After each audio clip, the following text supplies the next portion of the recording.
और इसके अलावा जो एक और अहम चीज़ थी वो थी कि जो मोनोपोली है वायलेंस की, वो मोनोपोली स्टेट के पास होती है। वो मोनोपोली हम किसी को एक्सरसाइज नहीं करने देंगे।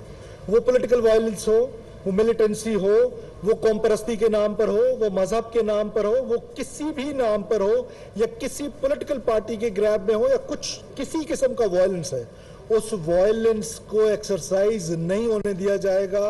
स्टेट हेड ऑन आएगी और तमाम इदारे हेड ऑन आएंगे। किसी भी इस किस्म की वायलेंस, दहशतगर्दी, बंदूक के जोर पे अगर कोई अपना एजेंडा मुसल्लत करना चाहता है, पाकिस्तान आइन के मुताबिक चलेगा, पाकिस्तान कानून के मुताबिक चलेगा। जो मेरा आइन कहता है वो इम्प्लीमेंट करूंगा। पाकिस्तानी उस तरीके से अपनी जिंदगी गुजारेंगे। बंदूक के जोर पे मुसल्लत किए हुए एजेंडे के तहत पाकिस्तानी अपनी जिंदगी नहीं गुजारेंगे। इसके लिए इस्लाम का नाम लेकर, जिसका इस्लाम से कोई ताल्लुक नहीं है, रियासत पे हमलावर हुआ जाता है, उसको बड़ी सख्ती के साथ कुचला जाएगा। साथ साथ कोई इस तरह का गिरोह, कोई इस तरह की तंजीम जो इस्लाम के नाम पर या इस्लाम की प्रीचिंग्स के अगेंस्ट, रसूलुल्लाह सल्लल्लाहु अलैहि वसल्लम की प्रीचिंग्स के अगेंस्ट अगर कोई इस तरह का जत्था बनाकर अक़लियतों को निशाना बनाता है, अगर कोई हमारी मिनॉरिटीज़ को, जिसकी प्रोटेक्शन हम पर बहैसियत पाकिस्तानी के आइन में भी फ़र्ज़ है, हम बहैसियत मुसलमान हमारे ऊपर लाजिम है कि हम मिनॉरिटीज़ की प्रोटेक्शन करें।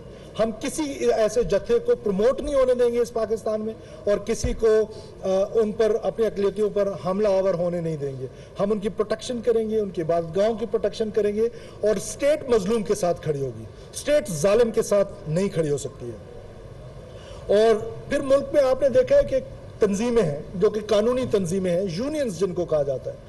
हम हेल्दी यूनियंस को प्रमोट करना चाहते हैं, उसको वेलकम करना चाहते हैं, लेकिन वो यूनियंस जो यूनियन की आड़ पे कानून हाथ में लेते हैं, एसेंशियल जो सर्विसेज हैं उनको ब्लॉक करते हैं, हमारी आर्टरीज जो हमारी सड़कें हैं उनको ब्लॉक करते हैं, इस तरह के कामों में इन्वॉल्व होते हैं, फैसला किया गया है कि उनके खिलाफ भी आयरन हैंडेडली उनको भी हैंडल किया जाएगा। किसी को कानून हाथ में लेने की इजाज़त नहीं दी जाएगी। Right to protest, right to sit, वो हर एक को हासिल है, आइन में उसको कवर हासिल है, हम उसको रोकेंगे नहीं। लेकिन ये नहीं हो सकता है कि एक आम पाकिस्तानी की शहरी की नकलो हम हरकत को रोका जाए, मरीज को रोका जाए, मुसाफिर को रोका जाए, उस चीज़ को डिस्करेज किया जाएगा और उस यूनियंस को डिस्करेज किया जाएगा जो एसेंशियल सर्विसेज में है। ये नहीं हो सकता कि कोई एसेंशियल सर्विस हो और वो हड़ताल में बैठा हो। इसके अलावा आपको पता है कि पाकिस्तान, हजरत कायद आज़म मोहम्मद अली जिन्ना ने 3 चीज़ों का हमें कहा था, यूनिटी, फेथ एंड डिसिप्लिन। हमने बहैसियत पाकिस्तानी कौम तीनों को छोड़ दिया हुआ है। हमने कानून के ज़रिए, आइन के ज़रिए इस पाकिस्तानी कौम को डिसिप्लिन करना है। हम डिसिप्लिन में लाना चाहते हैं तमाम, न सिर्फ पाकिस्तानी कौम को, अपने इदारों को, अपने जितने भी हमारे लॉ इन्फोर्समेंट हैं और जितनी भी हमारी कौम है, हम चाहते हैं कि हम इन्फोर्स करें कि हम डिसिप्लिन हों, और डिसिप्लिन कौमें ही दुनिया में तरक्की करती है। आप देखें कि जितनी इस तरह की डिसिप्लिन कौमें नहीं होती हैं वो कहाँ पहुँचती है। और हमने अपनी यूथ को न सिर्फ डिसिप्लिन से हटा दिया है बल्कि उनको डिसिप्लिन से बदतमीजी की हद तक आगे पहुँचा दिया। तो इसको रोका जाएगा और स्टेट उस पर काम करेगी। तो ये वो डिसीजंस थे जो मैंने आपके साथ शेयर किए हैं। Now I am open to the question and answers please. एक गुजारिश है कि हैंडल करेंगे।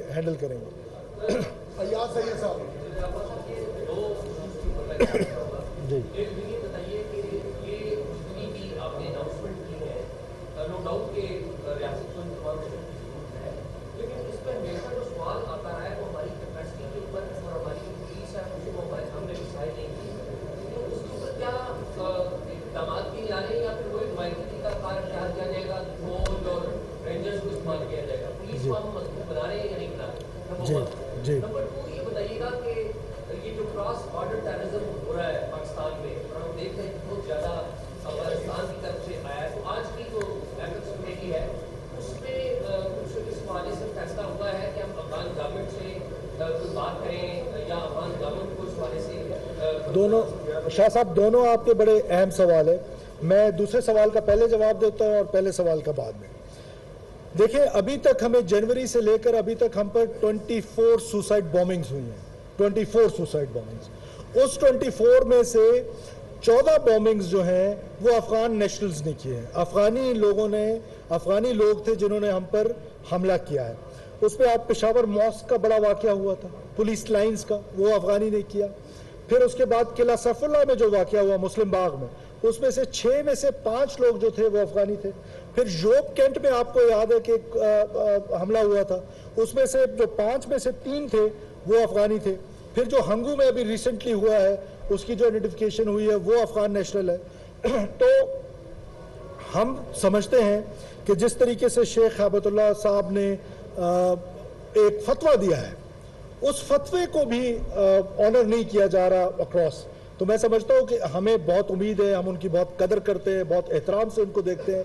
तो उनका जो फतवा था उस पर लेटर एंड स्पिरिट में अमल होना चाहिए, और उस पर जो हैरत होती है कि क्यों उस पर अमल नहीं किया जा रहा। तो इस पर कोई दो राय नहीं है कि अफगानिस्तान से हम पर हमले भी होते हैं और अफगानी नेशनल हमारे हमलों में मुलविस है। हमारे पास एविडेंसेस मौजूद हैं कि वो जिस तरीके से हम पर हमले किए जाते हैं, सबकी एविडेंसेस हमारे पास मौजूद है।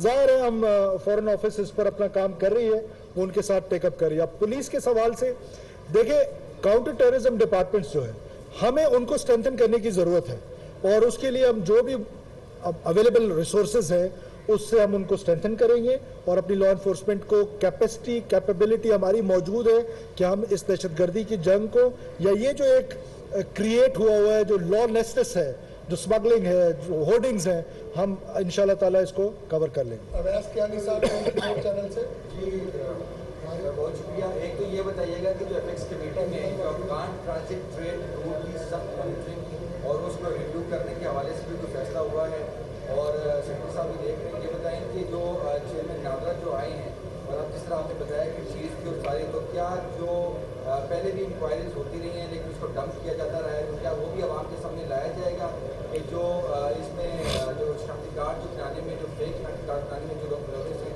उनको भी सामने रखा जाएगा? देखिए, नादरा के हवाले से, नादरा एक नेशनल सिक्योरिटी इशू है। नादरा एक नेशनल सिक्योरिटी डिपार्टमेंट है। Data is very important. क्या मेरा डाटा इंपॉर्टेंट नहीं? क्या आपकी फैमिली ट्री इंपॉर्टेंट नहीं? क्या आपका डाटा इंपॉर्टेंट नहीं? तो जब ये एक नेशनल सिक्योरिटी बन गया तो उसको सामने रखते हुए ये फैसला किया गया और उसकी काबीना से मंजूरी ली गई, और नादरा चेयरमैन की जो कम्पिटेंसी है, जो डिजिटल स्पेस में उनकी जो उनका काम है, वो आईटी में, वो बहुत वसी तजर्बा है उनका। उन्होंने उस पर पीएचडी की हुई है, एमफिल की हुई है। तो ऐसे में उनका आना, मैं समझता हूं कि ये नेशनल सिक्योरिटी के लिए बहुत इंपॉर्टेंट था, और नेशनल सिक्योरिटी और आईटी दोनों का तजर्बा मिल के नादरा को इंशाल्लाह ताला ठीक करेगा। बिल्कुल उन ब्लैक शीप्स को न सिर्फ आइडेंटिफाई किया जाएगा, उनको कैफरे किरदार तक पहुंचाया जाएगा, उनको सजाएं दिलवाई जाएगी।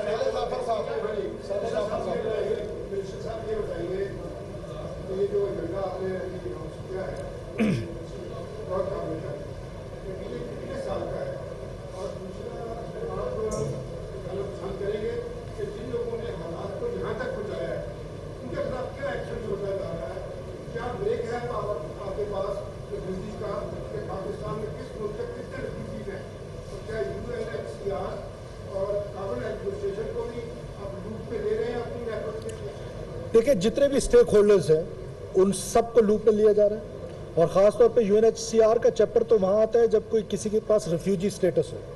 ये जो हम बात कर रहे हैं ना इलीगल इमिग्रेंट्स की, वो इलीगल शहरी जो है, जो गैर मुल्की हैं, उनके पास कोई डॉक्यूमेंट नहीं है, कोई वो यूएनएचसीआर के साथ रिलेटेड नहीं है। तो हमारे पास फिगर्स है, हम उस पर काम करेंगे इंशाल्लाह।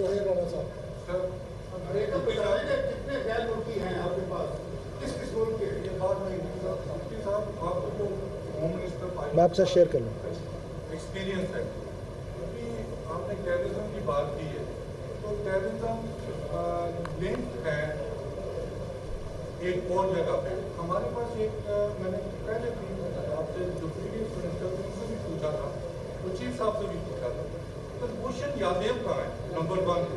नंबर 2, जो $50 मिलियन करप्शन केसेस हैं, आपके दहाई लैब के बैठे सेक्रेटरी साहब हैं, DGFI ये भी बैठे हैं, आने वाले खिलाफ एक इन्वेस्टिगेशन हो रही है, उसको क्या लगता है? देखिए, ये दोनों चीज़ें एपेक्स से रिलेट नहीं करती हैं, तो मेरी आपसे ये गुजारिश होगी कि आप एपेक्स रिलेटेड जो हमने आज डिसीजन लिए हैं उस पर क्वेश्चन करें तो वो ज़्यादा मुनासिब होगा।